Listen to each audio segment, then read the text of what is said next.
unfortunately with a small audience than usual. I was glad to see a few more people come in. So it must be the reason of the venue that people couldn't find it. We're glad that you're all here though, and each and every one of you counts. So I'm thinking of my speech in full. Holbrook Jackson, a British journalist, writer and publisher, said yes, the time to read is any time. No apparatus, no appointment of time and place is necessary. It's the only art which can be practiced at any hour of the day or night, whenever the time and inclination comes. That is your time for reading, in joy or sorrow, health or illness. Unfortunately, nowadays I don't read enough, as Paul showed as well, right? He used to read, fun books, and nowadays it's more about, finding out more about where you live and what to eat and so on. Nowadays I don't read enough. I read student essays to mark them, academic articles for my work, the newspaper, but books which I adore, especially fiction, but also non-fiction, I don't get to read as much as I would like to. But I remember when I was a young person, I was going to say, like you, all the students that would be here, but like you, everyone's young, right? Young at heart. I read voraciously and endlessly. When we bought textbooks for our new school year, right, in the year to come, we would read our literature books straight away, right, that same day that we bought the books, even before the new year came. And after our dentist visit every 6 months, our reward was actually to go to the bookstore across the road from the dentist and buy books. Okay, so that was how much we loved books as children. We read on the floor, we read in bed, we even read at the dining table. Sometimes our parents allowed that because we just couldn't put our books down. And when we were in school holidays, we read all day. And I was fortunate because I was raised in a home where reading was loved and supported. Some of you know this story already, but till this day, our most numerous possessions are our books. And our little boy, who in fact was in one of the photos earlier, but now he's 1 year, 7 months, he loves to walk around with little pieces of paper, or else open our books rather than his own children picture books, and pretend to read Abe, Abe, Abe. And we like to think that he too has absorbed our love for reading.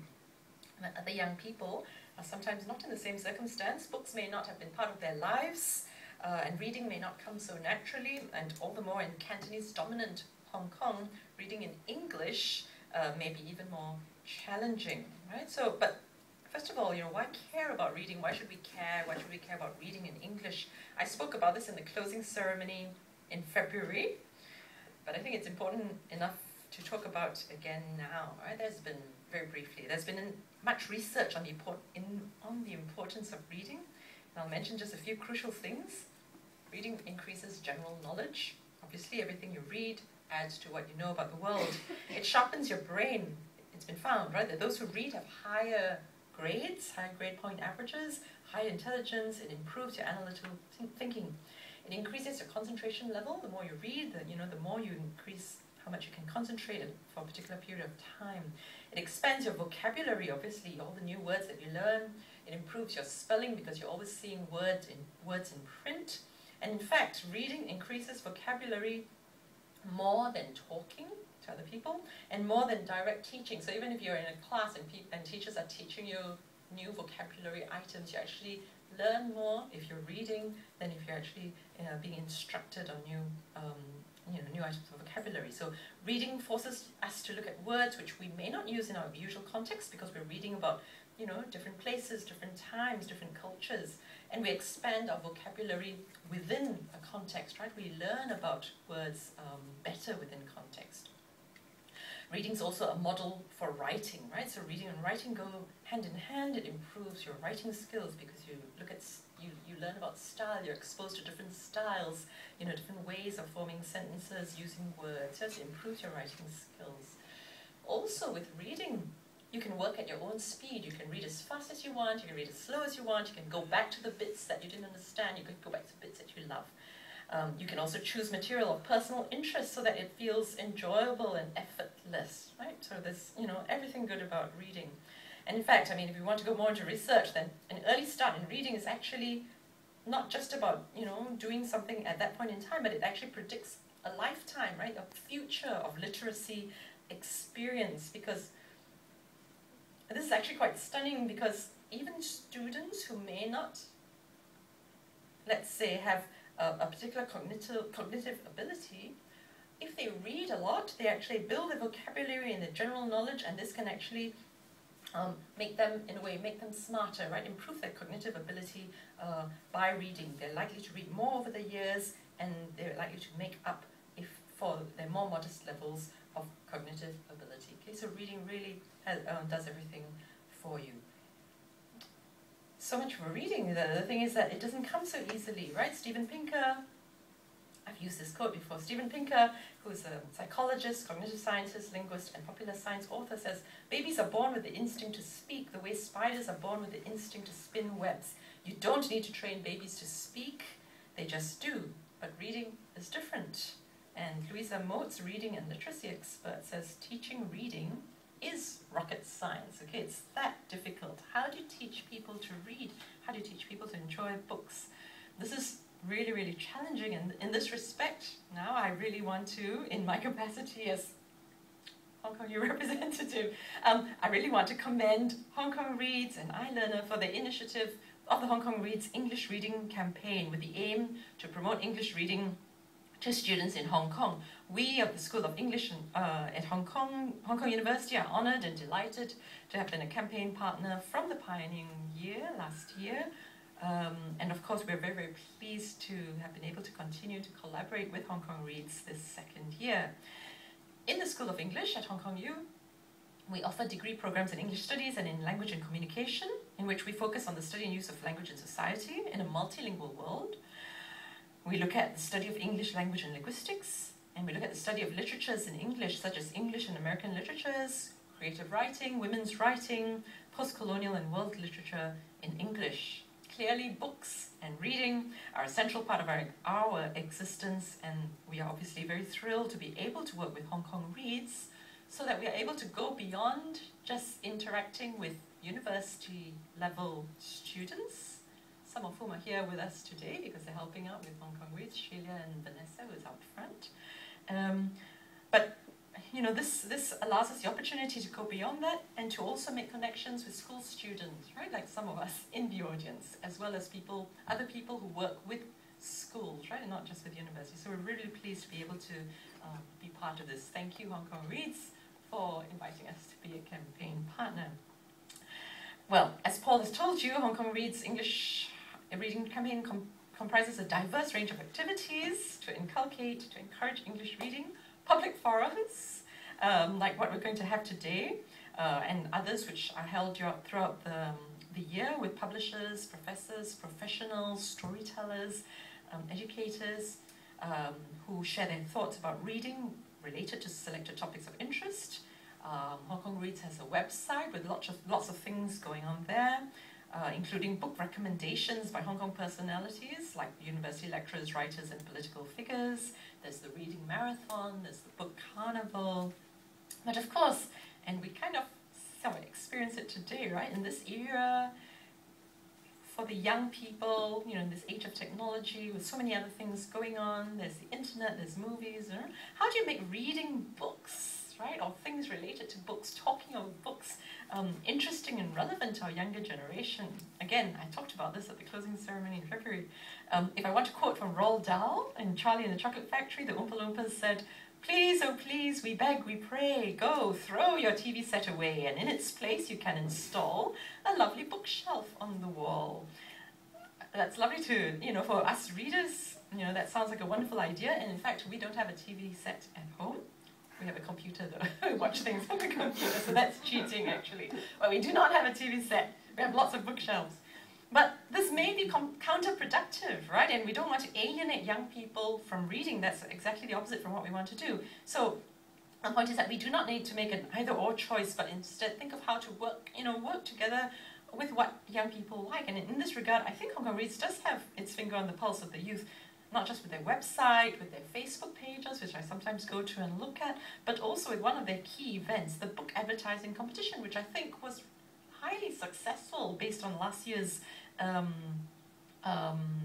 response, right? More than 600 students joined the competition last year. More than 80 teams submitted their 1-minute video promoting a book, and I think students were very excited and inspired to make this little video to promote a book. And then, you know, 40 videos were shortlisted, and, you know, various videos various schools won prizes for what they did. So, this combination of reading, which seems old-fashioned, which seems, not so interesting to students to young people who are brought up with technology, with the internet and so on, combining that with new media, I think is the way to go. So again, I say it again, well done on that initiative.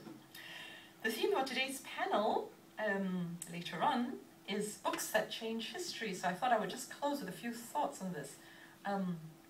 Books can be seen to change history in many, many ways, right? In one interpretation, there are books which have represented history, usually negative history, during times of war, cultural revolution, and so forth, in a very skewed way, such that children and adults reading them are led to believe that what is reflected in these books is the truth. And in this way, those books have changed history, right? They've changed the world, showing a false one. But that's not what we'll focus on today, okay? We're going to look at more inspiring accounts. So let me tell you a story about Greg Mortenson. Some of you may have heard of him.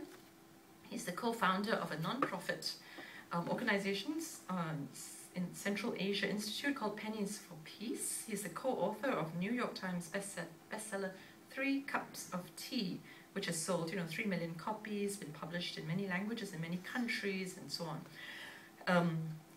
So Greg Mortenson, his sister in 1992, and that's a long time ago. How many years ago is that? 92, 2002, 20 years ago, huh?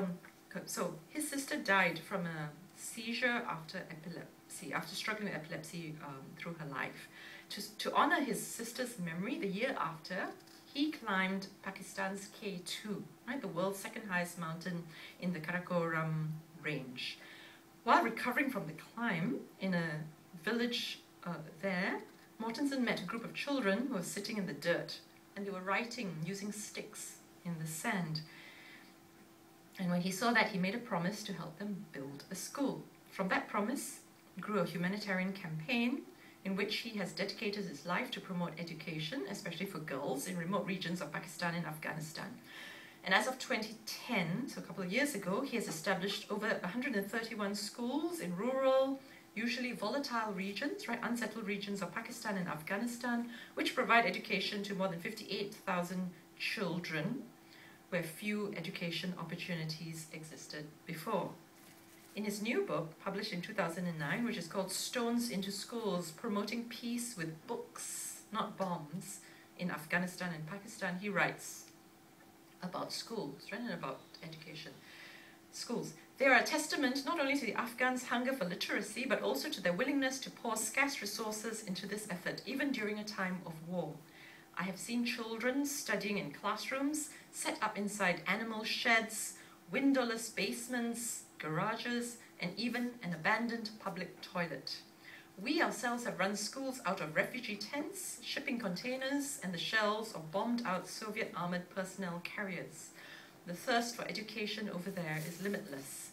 The Afghans want their children to go to school because literacy represents what neither we nor anyone else has so far managed to offer them: hope, progress, and the possibility of controlling their own destiny. This is echoed, in many other places as well. Kofi Annan, former UN Secretary General, says of literacy, literacy is a bridge from misery to hope. It is a tool for daily life in modern society. It is a bulwark against poverty and a building block of development, an essential complement to investments in roads, dams, clinics, and factories. Literacy is a platform for democratization and a vehicle for the promotion of cultural and national identity. Especially for girls and women, it is an agent of family health and nutrition. For everyone, everywhere, literacy is, along with education in general, a basic human right. Literacy is, finally, the road to human progress and the means through which every man, woman, and child can realize his or her full potential.